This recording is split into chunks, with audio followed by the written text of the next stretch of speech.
በተደጋጋሚ ስትጠይቅ ወደ ነበረውና በጣም ወሳኝ ወደ ሆነው ትምህርት እናልፋለን። የፊደላት አወጣጥ መኻሪጅ አልሑሩፍ ከተጅዊድ ትምህርቶች ውስጥ በጣም ወሳኙና መሰረታዊ የሆነው ትምህርት ሲሆን ሁሉም የተጅዊድ ህጎች የሚመሰርቱት እዚህ ነጥብ ላይ ነው። ያለሱ የቁርአን አቀራራችንን ማስተካከል ፈጽሞ የማይታሰብ ነገር ነው። በመሆኑ ይህን ተከታታይ የሆነ ትምህርት በመከታተል የፊደል አወጣጣችንን ከጊዜ ወደ ጊዜ በቀላሉ ማስተካከልና ማሻሻል እንችላለን። መኻሪጅ ማለት መኽረጅ ከሚለው ቃል የመጣ ሲሆን የመውጫ ቦታ ማለት ነው። ከተጅዊድ አኳያ ደግሞ አንድ ፊደል ድምፁ የሚመነጭበት ወይም የሚወጣበት የአፋችን ክፍል ወይም ቦታ ማለት ነው። ልክ እንደ ምላስ፣ ጉሮሮ የመሳሰሉት ማለት ነው። ታዲያ አንድ የአረብኛ ፊደል ከአፋችን ክፍሎች ውስጥ የትኛው ቦታ ላይ በትክክልም ድምፁ እንደሚመነጭ ወይም እንደሚወጣ ለማወቅ ከፈለግን በመጀመሪያ ደረጃ ይህን ካርታ ወይም ምስል በትክክል መረዳት ይጠበቅብናል። እዚህ ካርታ ላይ 5 ዋና ዋና የመውጫ ቦታዎች ይገኛሉ። የመጀመሪያው ቦታ አፋችን ውስጥና ጉሮራችን ውስጥ የሚገኘው ክፍት ቦታ ሲሆን ይህ አረንጓዴና ወይነጠጅ ቀለም የተቀባው ቦታ ማለት ነው። በአረበኛ አልጀውፍ ብለን እንጠራዋለን። ሁለተኛው ቦታ ጉሮሮ ሲሆን በአረበኛ አልሐልቅ ብለን እንጠራዋለን። ሶስተኛው ቦታ ምላስ ሲሆን በአረበኛ አልሊሳን ብለን እንጠራዋለን።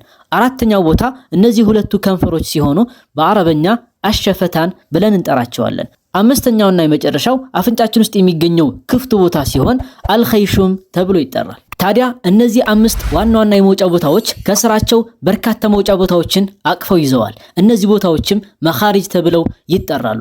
በጥቅሉ 17 የሚደርሱ ሲሆን 28ቱ የአረብኛ ፊደላቶች ከነዚህ ቦታዎች የሚወጡ ይሆናል። እዚህ ላይ ታዲያ አንድ የአረብኛ ፊደል ከነዚህ መውጫ ቦታዎች መካከል የትኛው ቦታ ላይ በትክክል እንደሚወጣ ለመለየት ከፈለግን አንድ ቀላል የሆነ ዘዴ መጠቀም እንችላለን። ይህን ዘዴ በመጠቀም አንድ ፊደል የት ቦታና እንዴት እንደሚወጣ በቀላሉ መለየት እንችላለን። እሱም ፊደሉን ስኩን እናድርግና ከሱ ቀድሞ ሐምዛን ፊደል ጨመረን ሁለቱንም አንድ ላይ ማንበብ ነው። የዛኔ ድምጻችን ቀጥ ያለበት ቦታ የፊደሉ የመውጫ ቦታ ነው ማለት ነው። ለምሳሌ ባእ ፊደልን ድምፁ የት ቦታ እንደሚወጣ ለማወቅ ከፈለግን ስኩን እናድርገውና ከኋላው ሐምዛን ፊደል ጨምረን አንድ ላይ እናነባለን። ማለትም አብ አብ አብ። ስለዚህ ከንፈር ላይ ነው የሚወጣው ማለት ነው።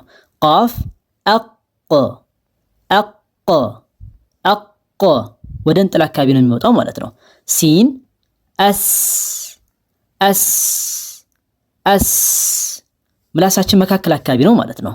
ኸ አኽ አኽ አኽ ወደ ጉሮሮ አካባቢ ነው ማለት ነው ድምፁ። ስለዚህ እናንተም ይህን ዘዴ በመጠቀም የፊደል አወጣጣችሁ ከትክክለኛው ቦታ እየወጣ መሆን አለመሆኑን ማረጋገጥ ትችላላችሁ። እንግዲህ በዚህ መልኩ ስለ ተጅዊድ መሰረታዊ ነጥቦችን ካነሳን አሁን ቀጥታ ወደ መጀመሪያውና በጣም ቀላል ወደ ሆነው የመውጫ ቦታ እናልፋለን። እሱም አልጀውፍ የአፍና የጉሮሮ ክፍት ቦታ። ይህ ቦታ ከአፋችን እስከ ጉሮራችን ድረስ ያለው አየር ወደ ውጭና ወደ ውስጥ የሚተላለፍበት ረጅም የሆነው ክፍት ቦታ ሲሆን ከዚህ ቦታ ላይ 3ቱ የመሳቢያ ወይም የመድ ፊደላት ይወጣሉ።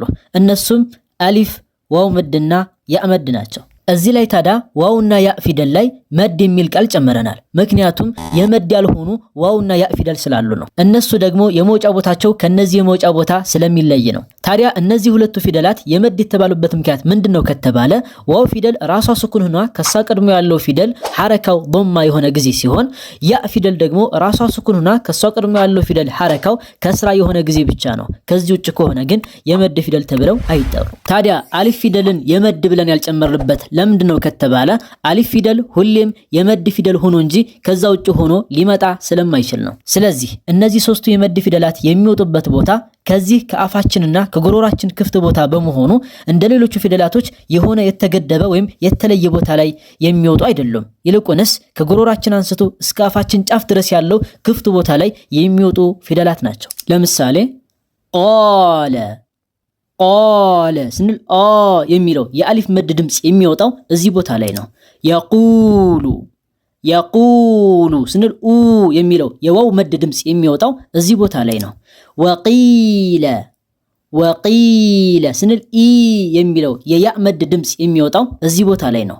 ቃለ የቁሉ ወቂለ። እዚህ ላይ አንድ ማወቅ ያለብን ነገር ቢኖር እነዚህን 3ቱን የመድ ፊደላት በምናወጣበት ጊዜ የአፋችን አከፋፈት ይለያያል። ማለትም ለምሳሌ አሊፍ መድን በምናወጣበት ጊዜ አፋችን ወደ ላይና ወደ ታች አቅጣጫ ትንሽ ከፈት ይላል። ለምሳሌ ቃለ ማአን ዓላ ስንል ማለት ነው። በዋው መድ ጊዜ ደግሞ ከንፈራችን ወደፊት የሚሰበሰብ ወይም የሚያመጠምጥ ወይም ደግሞ ክብ ግልጽ ነገር የሚሰራ ሲሆን ለምሳሌ የቁሉ፣ የዙቁነ፣ ቁሩኢን ስንል ማለት ነው። በያ መድ ጊዜ ደግሞ ከንፈራችን ወደ ጎን የተወሰነ ሰፋ የሚል ሲሆን ለምሳሌ ወቂለ፣ ወሒለ፣ ሲአት ስንል ማለት ነው። በጥቅሉ እነዚህ ሶስቱ የመድ ፊደላት አልጀውፍ ወይም በአፋችንና በጉሮሯችን ውስጥ የሚገኘው ክፍት ቦታ ላይ የሚወጡ ሲሆን አ፣ ኡ፣ ኢ የሚመስል አይነት ድምፅ አላቸው። እስኪ የተወሰኑ የቁርአን አንቀጾችን እንመልከት። ወረአይተ ናሰ የድኹሉነ ፊ ዲኒላሂ አፍዋጃ አለዚ ዩወስዊሱ ፊ ሱዱሪ ናስ ቃለ ፈማ ባሉል ቁሩኒል ኡላ ወቃሉ ኩኑ ሁደን አው ነሳራ ተህተዱ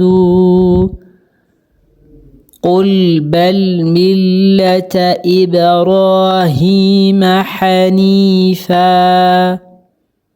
ወማ ካነ ሚነል ሙሽሪኪን። በጥቅሉ እንግዲህ መኽረጅ ማለት አንድ ፊደል ድምፁ የሚወጣበት ወይም የሚያመነጭበት የአፋችን ክፍል ማለት ሲሆን 5 ዋና ዋና የመውጫ ቦታዎች ይገኛሉ። እነሱም የመጀመሪያው የአፋችንና የጉሮሯችን ክፍት ቦታ አልጀውፍ፣ ሁለተኛው ጉሮሮ አልሐልቅ፣ ሶስተኛው ምላስ አልሊሳን፣ አራተኛው ሁለቱ ከንፈሮች አሸፈታን፣ አምስተኛው የአፍንጫችን ክፍል አልኸይሹም ናቸው። አንድ ፊደል የት ቦታ ላይ እንደሚወጣ ለማወቅ ከፈለግን ፊደሉን ስኩን በማድረግ ከኋላው ሐምዛ ፊደልን በመጨመር አንድ ላይ በማንበብ ድምፁ ቀጥ ያለበት ቦታ የፊደሉ መውጫ ቦታ ነው ማለት ነው። በዛሬው ቪዲዮአችን የመጀመሪያውን የመውጫ ቦታ አይተናል። እሱም አልጀውፍ ሲሆን ከሱ 3ቱ የመድ ፊደላቶች እንደሚወጡና እንዴት እንደሚወጡ ተመልክተናል። ይህ ትምህርት ጠቃሚ ነው ብላችሁ ካሰባችሁ ኮሜንት ላይ ሐሳብ አስተያየታችሁን አስፍሩልኝ። የእናንተን ፍላጎት አይቼ በቀጣይ ክፍሎች